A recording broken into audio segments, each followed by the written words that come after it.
For those of you who might not know, there's something called the New Green Deal that's the recent attempt by Alexandria Ocasio-Cortez to combat pollution and global warming, right? So first and foremost, I'll start out by saying this. Per education, I'm a biologist. I'm an avid supporter of the ocean, and I definitely work with organizations that help to restore the coral reefs. Aside from that, I care about the environment, and I do believe it is our responsibility for future generations to ensure that our environment and our country is taken care of. But I will say this plan is total garbage, and it's not going to work. Here's why.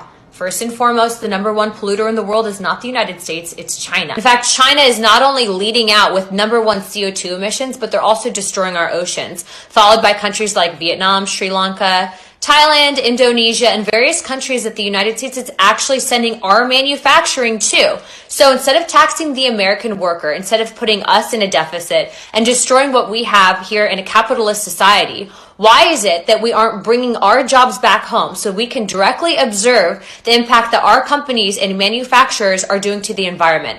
Why is it that you're asking the American taxpayer to deal and to supply and to basically change our way of life because other countries don't care enough to do it for themselves? Instead, why are we not putting regulation on these countries in our trade agreements that state, if you're not going to comply with these environmental standards, we will not work with you? Don't you think that'd be a better solution?